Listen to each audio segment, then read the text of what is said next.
أنا je fais que entrer بس.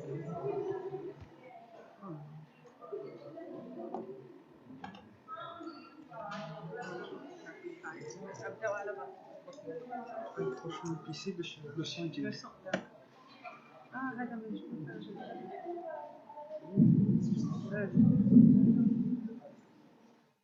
Bonjour.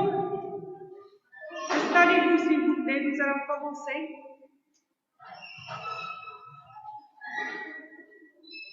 Donc, je me présente, je suis Dr Ahmed Adel.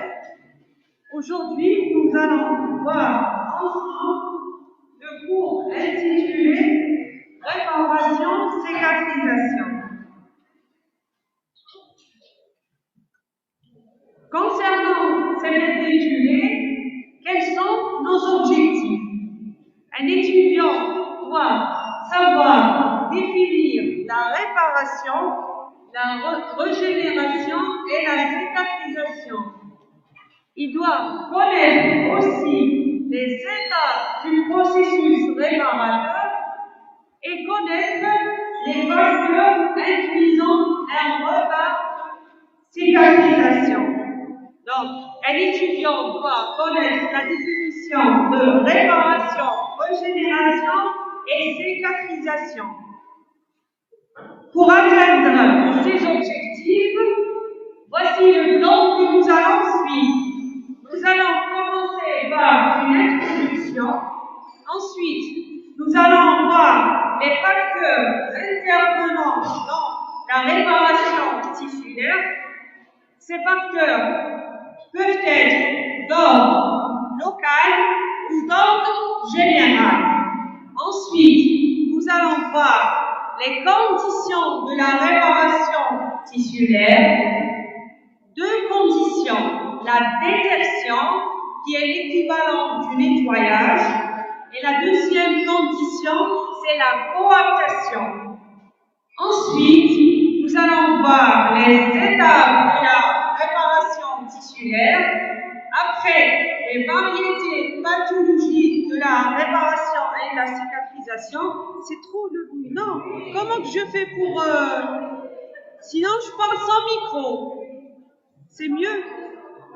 Le délégué.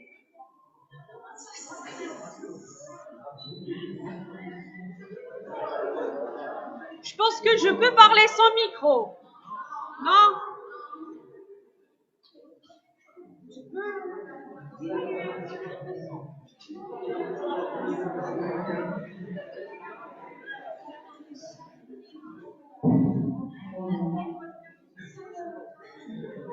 Donc, pour atteindre ces objectifs, voici le plan que nous allons suivre.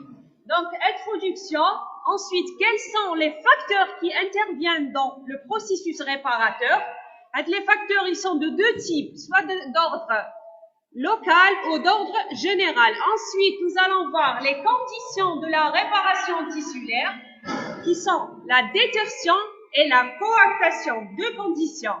Après, nous allons voir les étapes de la réparation tissulaire. Pour les étapes, on a la réparation conjonctive, la régénération et ensuite la formation de la cicatrice. Après, nous allons voir les variétés pathologiques, c'est-à-dire une réparation anormale et pathologique. Quelles sont ces variétés pathologiques? Donc, il faut savoir que toute inflammation aiguë ou chronique est responsable d'une destruction tissulaire et suivie d'un phénomène de réparation. Réparation, c'est quoi réparation? Réparer, ça vient du mot restaurer. Donc, c'est de corriger en fait. La réparation, c'est de la restauration des tissus endommagés, des tissus lésés. Et elle constitue un terme normal du processus inflammatoire. Donc, c'est un processus qui est la réparation ou le processus réparateur, elle est complexe. Il implique des éléments cellulaires et moléculaires qui sont intriqués. Vous arrivez à suivre? Donc, la capacité de réparer les altérations tissulaires, elle est essentielle pour la survie d'un organisme. La réparation, en fait, elle se produit par deux types de réactions. Il y a la régénération et la cicatrisation. La réparation en elle-même, elle se produit par deux types de réactions. La régénération des tissus lésés et la cicatrisation, c'est la formation de cicatrices. Nous allons les détailler par la suite, d'accord? Donc, si les cellules régénèrent, c'est quoi régénère? C'est-à-dire se remplacent. Si les cellules remplacent les tissus lésés, il s'agit d'une régénération. C'est le cas de certains tissus qui sont capables de remplacer les cellules altérées et revenir à un état normal. C'est la régénération. Par contre, si les cellules, au contraire, ces cellules ne sont pas remplacées, c'est-à-dire il y aura un vide. Le tissu fibreux comblera les espaces vides et on aura la réparation avec formation d'une cicatrice collagène qui est la cicatrisation. Donc, vous arrivez à suivre. La réparation se produit par la régénération et la cicatrisation. Si les cellules se remplacent, c'est la régénération. Si au contraire, les cellules ne peuvent pas se remplacer, un tissu fibreux viendra pour combler le vide et on aura une réparation avec cicatrice collagène qui est l'équivalent de la cicatrisation. Vous arrivez à suivre? Donc, quels sont les facteurs intervenant dans la réparation et la cicatrisation? Donc, les facteurs intervenants peuvent être d'ordre local, c'est les facteurs locaux. Les facteurs locaux se résument en facteurs cellulaires et facteurs moléculaires et tissulaires. Donc, on a dit l'introduction que la réparation implique des facteurs cellulaires et moléculaires qui sont coordonnés. D'accord? Les facteurs cellulaires sont les différentes cellules qui interviennent sont les macrophages et les polynucléaires. En fait, les macrophages et les polynucléaires ont un rôle dans la détertion, dans le nettoyage du foyer inflammatoire. Les cellules endothéliales, c'est les cellules vasculaires. Et les fibroblastes qui sécrètent, les fibroblastes, ce sont les cellules qui sécrètent le collagène. Le collagène qui comble la cicatrice, qui forme la cicatrice. Les collagènes, donc les plaquettes, ils sécrètent des éléments, les facteurs moléculaires pour intervenir dans ce phénomène. Donc les facteurs moléculaires sont les facteurs de croissance et les cytokines. Les facteurs tissulaires sont représentés par la bonne vascularisation. Pour avoir une bonne cicatrisation, il doit avoir d'abord une bonne vascularisation. L'immobilisation et les infections. La bonne vascularisation et l'immobilisation favorisent la cicatrisation. Par contre, l'infection retarde la cicatrisation et prolonge le processus inflammatoire. Donc, c'était les facteurs locaux intervenant dans la réparation et la cicatrisation. Le deuxième type, c'est les facteurs généraux, qui sont représentés par l'âge, les facteurs nutritionnels et les facteurs hormonaux tels que les glucocorticoïdes. Donc, les facteurs nutritionnels, on cite par exemple la carence en protéines ou la carence en vitamine C, elle retarde la cicatrisation. Parce que la vitamine C intervient dans la synthèse du collagène. Les facteurs hormonaux, on a cité l'exemple des glucocorticoïdes. Les glucocorticoïdes sont des anti-inflammatoires stéroïdiens. Donc, si le patient prend les glucocorticoïdes, généralement, ça retarde le phénomène de cicatrisation. D'accord? Donc, on a vu les facteurs intervenant dans le processus réparateur. Maintenant, nous allons voir les conditions. Quelles sont les conditions de la cicatrisation? Donc, la première condition, c'est la détertion. C'est quoi la détertion? La détertion, en fait, c'est le nettoyage du foyer inflammatoire.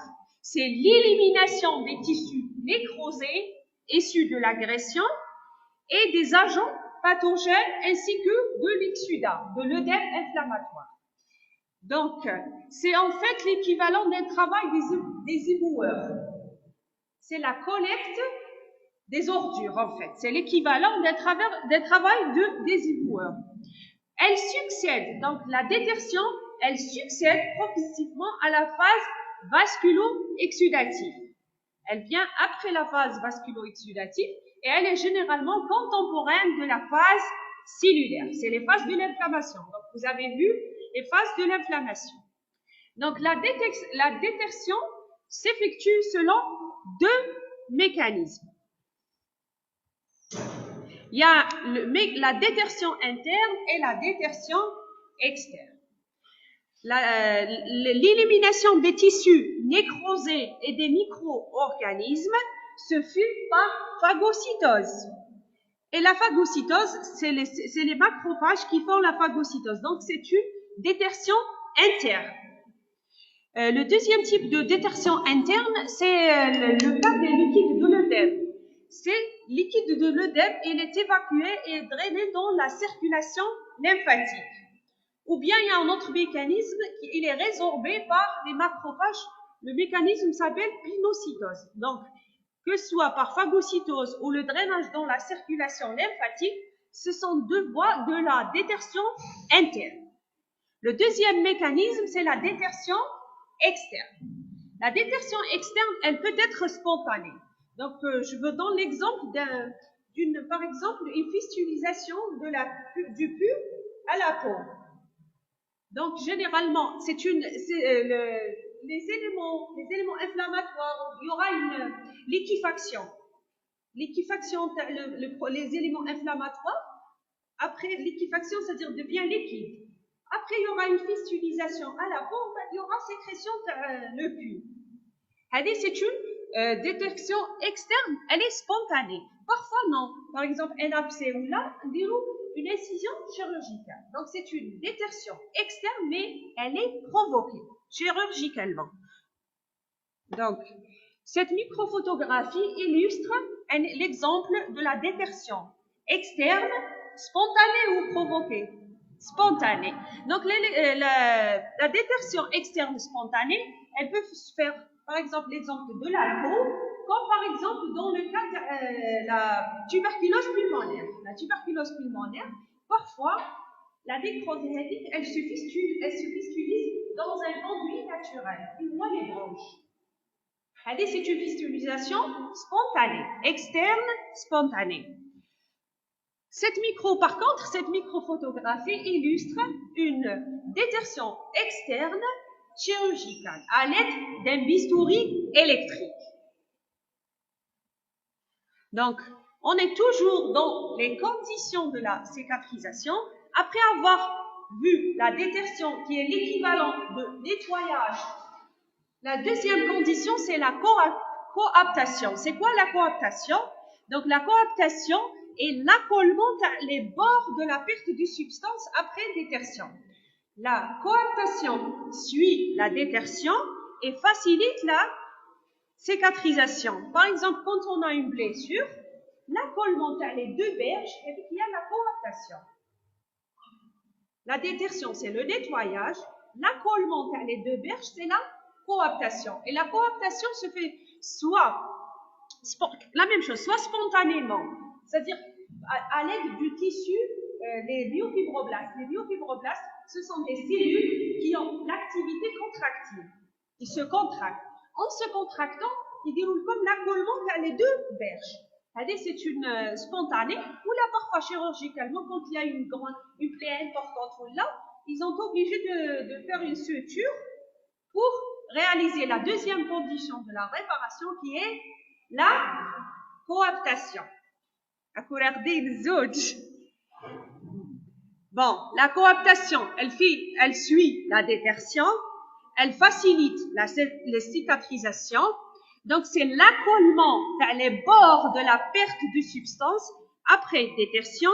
Elle peut être spontanée dans les tissus riches en fibres élastiques comme la peau et les poumons. Elle peut être réalisée chirurgicalement par les sutures après élimination de la nécrose. Donc, on a vu les conditions, d'abord les facteurs intervenants, local, général. Ensuite, on a vu les conditions qui sont la désertion, la coaptation.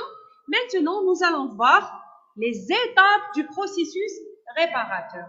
Donc, la réparation ou le processus réparateur implique de nombreux facteurs. On a les facteurs intervenants, cellulaires et moléculaires. Donc, les facteurs de croissance et les interactions complexes entre les cellules et la matrice extracellulaire. Les étapes de la réparation tissulaire sont la réparation conjonctive, c'est-à-dire dans un tissu conjonctif.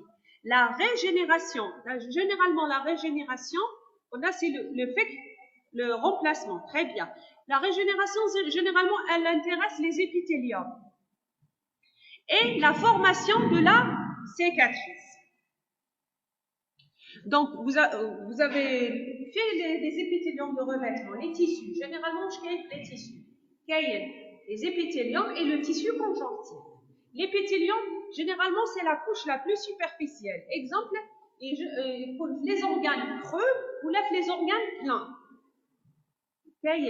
L'épithélium, c'est la couche la plus superficielle. Il y a l'épithélium glandulaire, l'épithélium malpigien. Le tube digestif. Le tube digestif, comme c'est un organe creux, la couche la plus superficielle, c'est un épithélium. Et on va les épithéliums de revêtement, parce qu'ils revêtent. Ou le tissu conjonctif, non. Le tissu conjonctif, c'est un tissu, les fibroblastes, les vaisseaux, généralement, ils sont en dessous de l'épithélium. Par exemple, la peau, l'épithélium malpigien, c'est la couche la plus superficielle, lipidaire. L'épithélium malpigien, l'épiderme, ou la couche qui vient au-dessus, c'est le derme, qui est un tissu conjonctif. La réparation fait à 3 étapes. Quand elle concerne les épithéliums, généralement, c'est une régénération. Et quand elle concerne les tissus conjonctifs, c'est une réparation conjonctive. La réparation conjonctive, elle nous donne un bourgeon charnu avec la suite, le tissu conjonctif. Avec la suite, le tissu, le bourgeon charnu, la composition, le bourgeon charnu va être modifié. Il y aura les éléments cellulaires où ils utilisent la fibrose. La fibrose, je connais également les fibroblastes. D'accord? Vous arrivez à suivre. Si vous avez des questions, j'aime bien que le cours sera interactif. D'accord? Donc, les étapes de la réparation sont la réparation conjonctive, la régénération et la formation de la cicatrice. Quelles sont les étapes de la réparation? Quelles sont les étapes de la réparation? Je vous entends pas. Elle concerne les tissus conjonctifs. Et très bien. Très bien. Donc ça va, vous arrivez à suivre. La réparation conjonctive, la régénération et la formation de la cicatrice. Nous commençons par la réparation conjonctive. Donc, elle se traduit par la constitution d'un bourgeon charnu. On a une plaie. Donc, on a une perte de substance, un vide. Donc, avec le vide, il doit être comblé. Le tissu conjonctif, il a le bourgeon charnu. En fait, il faut que le bourgeon charnu, l'épithélium, il a la capacité de régénérer, de remplacer. Donc, on aura le complémentaire de vide, c'est le bourgeon charnu. Il faut que le bourgeon charnu, de part et d'autre, il y aura les développements des cellules pour donner l'épithélium, pour la régénération de l'épithélium. Donc, la réparation conjonctive, c'est l'équivalent de formation de bourgeon charnu. Donc, la réparation conjonctive, c'est la formation de bourgeon charnu. D'accord? Le bourgeon charnu, il est appelé bourgeon charnu, tissu de granulation ou blastème de régénération, ou également tissu de réparation conjonctive. C'est synonyme de bourgeon charnu, tissu de granulation, blastème de régénération ou tissu de réparation conjonctive. La définition, il est constitué de quoi, le bourgeon charnu? Le bourgeon charnu, c'est un tissu conjonctif, il est transitoire, il va être remplacé. Donc, apparaît précocement, 1 à 4 jours après l'agression. Il a pour but de combler, c'est le but du bourgeon charnu, c'est le comblement de la perte de substance. Donc, il a pour but le comblement d'une perte de substance. Il est lié à la détertion du foyer inflammatoire. Donc, on a un processus inflammatoire, j'ai la détertion, la coaptation, ensuite, pour combler avec la perte de substance, la formation du bourgeon charnu. Le bourgeon charnu, elle est constituée de quoi? Elle est constituée de vaisseaux. Les néovaisseaux, ils se constituent à partir d'un réseau préexistant. Donc, réalisons un réseau anarchique qui s'organise et oriente vers le centre de la lésion. En généralement, on les voit au microscope, le bourgeon charnu, tout ça. Les vaisseaux, ils ont une disposition anarchique en éventail. Il est constitué, les éléments les plus importants à le bourgeon charnu sont les vaisseaux, les néovaisseaux. Ensuite, les cellules inflammatoires. Au début, c'est bon, le bourgeon charnu, en fait, la composition terreau, ça change avec le temps. Au début, elle est constituée par les éléments cellulaires. Bon, vous avez fait l'inflammation. Quels sont les stigmates de l'inflammation aiguë et quels sont les stigmates de l'inflammation chronique? Les stigmates cellulaires. Qui تكون عندنا inflammation, c'est bon, le polynucléaire non trophique. Le polynucléaire non trophique, c'est le marqueur ou le stigmate d'une infection aiguë. Qui tكون aiguë, la première étude, c'est le polynucléaire non trophique. Quand ça devient chronique, il joue les éléments mononucléés. Mononucléés qui sont les lymphocytes et les plasmocytes. D'accord? Donc, qui tكون عندنا inflammation aiguë, le représentant de l'inflammation aiguë, c'est le polynucléaire.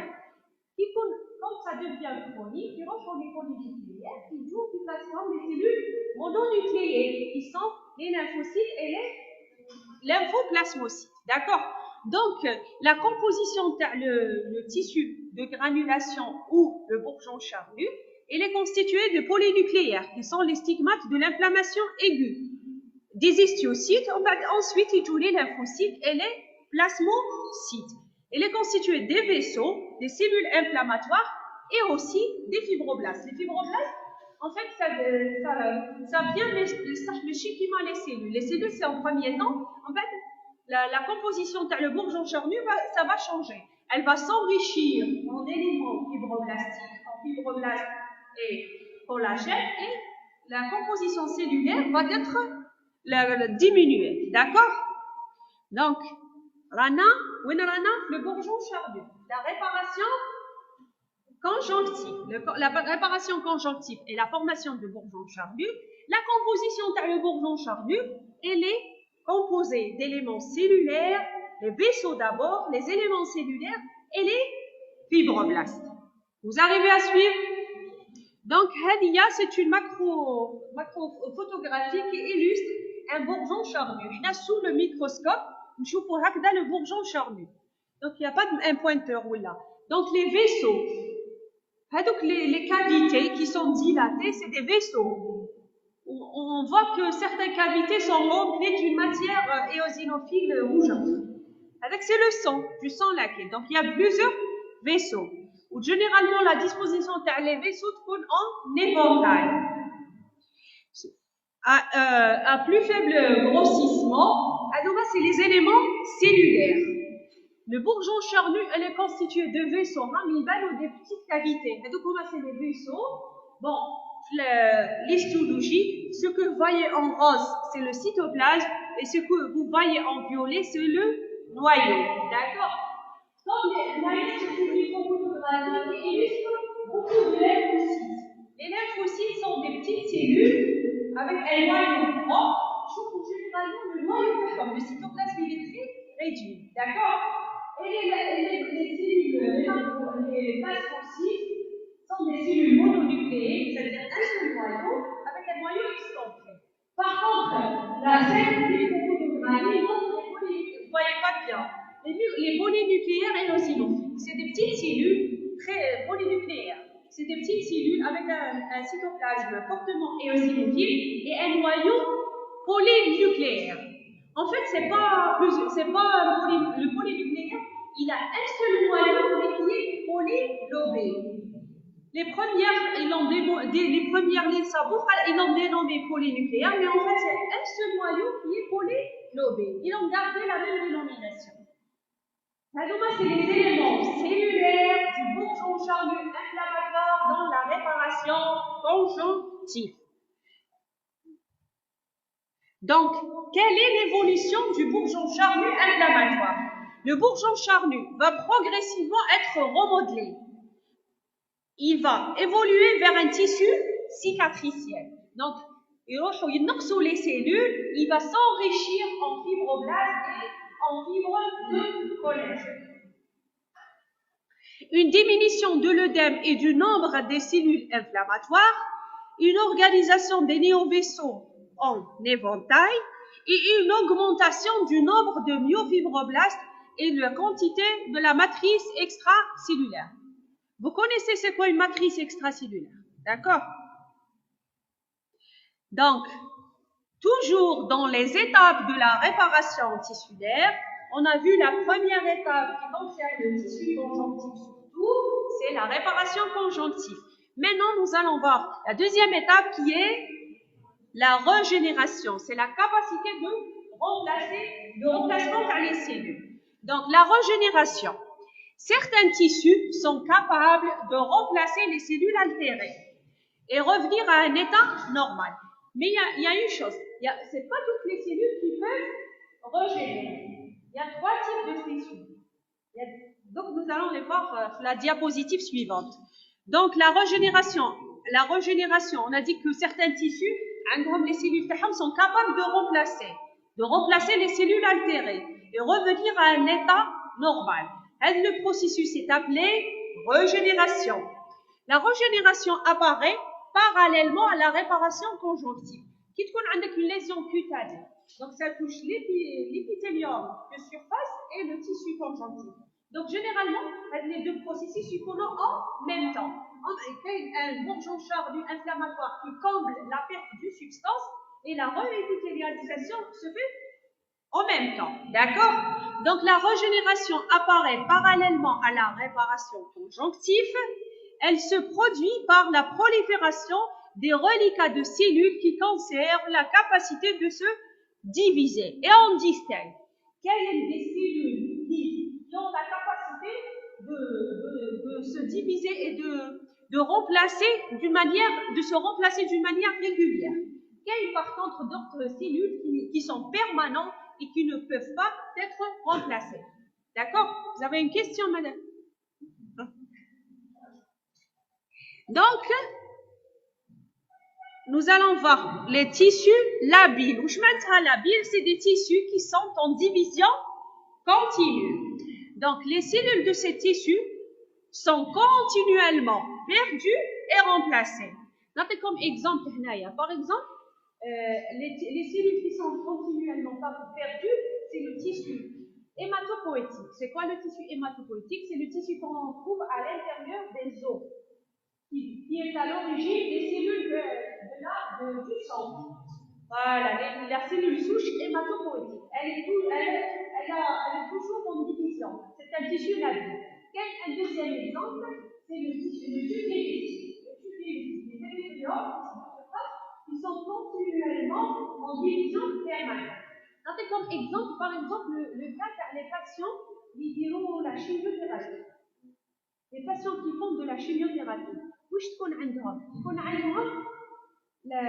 par rapport à la diarrhée, c'est quoi? Donc la chimiothérapie, en fait, elle tue les cellules tumorales, elle ne fait pas de sélection. Et les cellules de l'organisme. Donc les patients, ils ont des cellules digestifs, ils ont la diarrhée, parce qu'ils ont plus tard, parce que les cellules, ils sont en division continue. La thrombopénie, la neutropénie, ça touche les cellules hématopoïétiques. Mais comme le tissu hématopoïétique est en division continue, donc c'est juste les la semaine ou la dizaine de jours après le traitement, ça va revenir à l'état normal. Donc, vous arrivez à suivre l'exemple de. Donc, on a dit que les tissus labiles sont des cellules qui sont continuellement perdues et remplacées par la maturation des cellules souches et la prolifération des cellules matures. L'exemple, les deux photographies, nous نشوفوا هكذا في الميكروسcope. La microphotographie de haut, c'est le tissu hématopoïétique. Et celle d'en bas, c'est l'épithélium de revêtement. C'est l'épiderme. Il est constitué, l'épiderme, il est constitué c'est un épithélium pluristratifié, c'est-à-dire qu'il y a plusieurs assises de couches, non kératinisées. Donc, les deux types, les cellules hématopoïétiques de la moelle osseuse ainsi que la majorité des épithéliums de surface sont des tissus labiles. Le deuxième type de tissu, c'est les tissus stables. C'est quoi un tissu stable? Les cellules de ce tissu sont au repos et n'ont seulement une activité réplicative minime dans leur état normal. C'est-à-dire à l'état normal, ils sont au repos. Mais cependant, ces cellules sont capables de proliférer en réponse à une agression ou là une lésion ou une perte de la masse tissulaire. C'est-à-dire à l'état normal. Ils sont au repos, s'il y aura la lésion, ils peuvent se proliférer et remplacer les tissus lésés. Là, l'exemple, c'est le parenchyme de la plupart des tissus solides, tels que le foie, le rein et le pancréas. Par exemple, si on a un problème, le foie, il a tout le gaz, parce que le foie, il a la capacité de proliférer. Mais dans le cas où l'état normal, il est au repos. Une fois qu'il y a une lésion, il peut avoir une activité réplicative. Là, c'est les tissus stables. Donc, on a vu les tissus labiles, les tissus stables. Troisième type, c'est les tissus permanents. C'est quoi? Les tissus permanents, les cellules de ces tissus sont considérées comme étant en phase terminale, différenciées et non proliférantes. Ils n'ont pas la capacité de proliférer. Une fois que le tissu il est touché par une lésion là, c'est la fibrose, c'est la cicatrice fibreuse, d'accord? Le tissu nerveux, très bien. Et un autre exemple? Rénal, non, le rénal c'est un tissu labile, comme les tissus pleins, comme le foie, le pancréas. Donc il est à l'état normal, il est au repos, mais une fois qu'il comme la lésion, il peut avoir une activité proliférante. Le cœur, les gens qui font un EDM, le cœur, donc une fois le patient dit un EDM, là, il ne peut pas avoir un remplacement des cellules, c'est bon, c'est la cicatrice. Donc l'EDM, vous savez c'est quoi un EDM? Bon, l'EDM, il est à l'étendue de l'EDM. Si c'est petit, c'est tolérable, mais si c'est un EDM étendu et ça touche une grande partie, donc la plupart des neurones et des cellules musculaires cardiaques appartiennent à cette catégorie. La réparation dans ces tissus est généralement dominée par la formation de cicatrices fibreuses. Donc, nous allons passer maintenant aux étapes de la réparation tissulaire. La troisième étape, c'est la constitution d'une cicatrice. Donc, le bourgeon charnu, la réparation conjonctive, la régénération. Cette fois-ci, c'est la constitution d'une cicatrice. La cicatrice, c'est la marque définitive, parfois laissée par le foyer inflammatoire, après la phase du bourgeon charnu. Le bourgeon charnu, on a la composition au début, elle est cellulaire. Après, c'est les fibroblastes et les fibres de collagène. Donc, ça va entraîner la constitution d'une cicatrice. La cicatrice est la marque définitive, parfois lésée par le foyer inflammatoire. Après la phase du bourgeon charnu, elle est formée par un tissu conjonctif fibreux, la prédominance de fibroblastes et de fibres de collagène. Très bien. Donc, prédominance de collagène prenant la place des tissus définitivement détruits. La surface d'une cicatrice se modifie progressivement, la structure, d'une cicatrice se modifie progressivement pendant plusieurs années. Maintenant, nous allons voir un exemple d'une cicatrisation d'une plaie simple, une plaie cutanée. Donc, on a l'agression, donc on a une plaie cutanée. Le foyer d'incision, au début, elle est d'abord remplie par la fibrine et le sang coagulé. C'est du sang, c'est de la fibrine et du sang coagulé. Donc, qui sont ensuite rapidement envoyés par les polynucléaires neutrophiles. Mais le 24-48 heures, c'est la réépithélialisation. La formation de le bourgeon charnu, la surface, c'est la réépithélialisation à partir des cellules épithéliales qu'elle héberge. C'est pour ça, la coaptation, c'est une condition. D'accord? Et les macrophages remplacent, ça va changer. La composition cellulaire, ça va changer. Les macrophages remplacent progressivement les polynucléaires neutrophiles. Au troisième jour, les polynucléaires neutrophiles sont largement remplacés par les macrophages et le tissu de granulation envahit progressivement le foyer d'incision. Qui dit tissu de granulation, c'est les néovaisseaux, les éléments du bourgeon charnu. De nombreux néocapillaires se forment à partir des capillaires du derme et s'orientent perpendiculairement à la surface. Au bout d'une semaine, on a un tissu de granulation qui va s'enrichir en fibres collagène. À la fin du premier mois, la cicatrice, elle est constituée par un tissu conjonctif cellulaire largement dépourvu de cellules inflammatoires. Vous ne mettez les cellules inflammatoires, mais il est riche en fibroblastes et en collagène. Couverte d'un épiderme essentiellement normal. L'épiderme, il est normal parce que ça le phénomène de régénération. Parce que l'épiderme, c'est un tissu qui a la capacité de régénérer. Donc, il y aura une petite chose, les annexes. Les annexes, bon, le derme abrite des annexes. Les annexes, c'est les glandes pilosébacées ou les glandes pseudorépares. L'agression, les annexes dermiques, une fois détruites, mais donc les annexes dermiques détruites dans la ligne de l'incision sont définitivement perdues. La cicatrisation, elle se stabilise au bout de plusieurs mois. Donc voilà, cette microphotographie illustre, donc la première image, celle de haut, elle illustre une cicatrice, une plaie au niveau de la peau. L'épithélium en surface, la perte de substance, la constitution du bourgeon charnu, dans la deuxième, celle du milieu, c'est la réépithélialisation ou la régénération. Ensuite, c'est la cicatrisation. Et on voit que dans la cicatrice, elle est riche par le tissu fibreux et les annexes sont détruites d'une manière définitive. Donc, on a vu les étapes de processus réparateur. Maintenant, nous allons voir le dernier chapitre qui sont les variétés pathologiques. Le processus réparateur, il peut avoir des variétés pathologiques. C'est-à-dire, il peut avoir un développement excessif ou un développement insuffisant. Alors, les variétés pathologiques.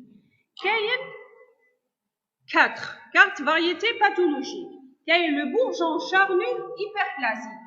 C'est un bourgeon charnu, mais il est hyperplasique. Il a un développement excessif d'un bourgeon charnu hypervascularisé. Pourquoi il est hyperplasique? Pourquoi il y aura un développement excessif? Soit il a l'infection, ou il a des affrontements, ou le toucher. D'accord? Je vous montre l'exemple d'un bourgeon charnu, d'un pseudo-potriomycome excessif, comme illustre la microphotographie. D'accord? Donc, c'est une variété pathologique. Le bourgeon charnu hyperplasique, c'est une variété pathologique. La deuxième variété pathologique, c'est l'hyperplasie épithéliale. L'hyperplasie épithéliale, elle se fait généralement au pourtour d'un foyer inflammatoire. Cette hyperplasie de l'épiderme ou d'un revêtement muqueux peut parfois simuler une tumeur, cliniquement et microscopiquement. Donc, vous voyez ici l'épithélium Oui, on a la perte d'une substance. En haut, c'est l'ulcération. De part et d'autre, l'épithélium, en réalité, les couches très acontosiques. Généralement, on a 7 à 8 couches. On voit que c'est une hyperplasie épidermique en bordure d'une ulcération cutanée chronique. La troisième variété pathologique, c'est la kéloïde. Elle est comme la kéloïde. Vous voyez? Elle est fréquente entre la race noire. C'est un développement excessif dans le collagène ou les fibroblastes. D'accord? Donc, la kéloïde, c'est une lésion hypertrophique du tissu conjonctif du terme, survenant après une plaie ou spontanément. Elle est constituée de gros trousseaux anormaux de collagène. Il est dialin, très dense. Il résulte d'une dérégulation de la synthèse de la matrice extracellulaire sur un terrain génétiquement prédisposé. Et elle prédomine chez la race noire.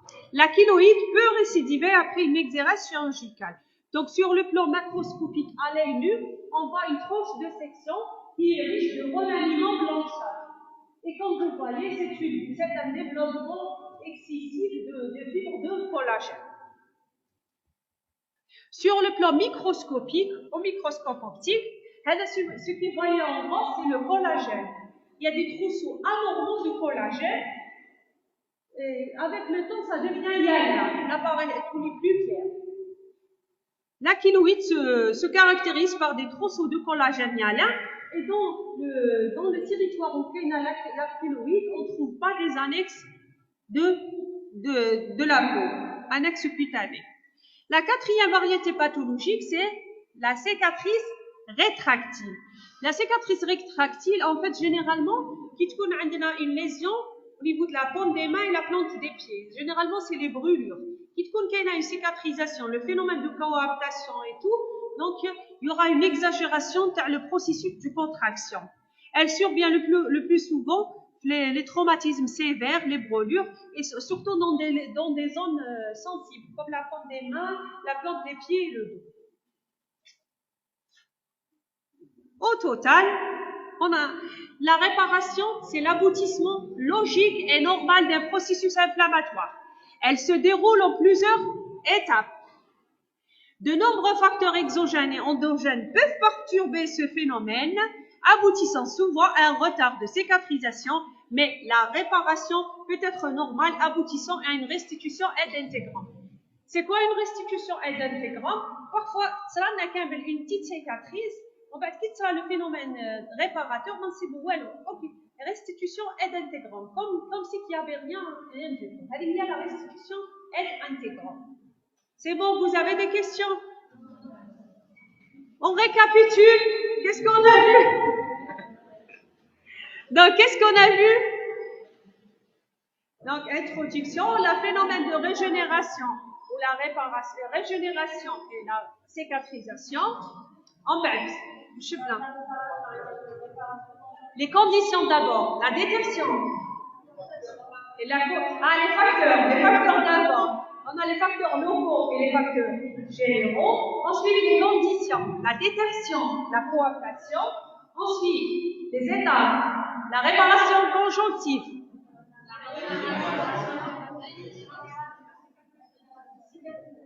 Très bien. La formation dans le bourgeon charneux, c'est bon. La relectivialisation et les variétés pathologiques, la kéloïde, l'hyperplasie pseudo-épithéliomateuse, la cicatrice rétractile, d'accord, le bourgeon charneux et l'hyperplasie. Merci pour votre attention. Vous avez des questions? Merci.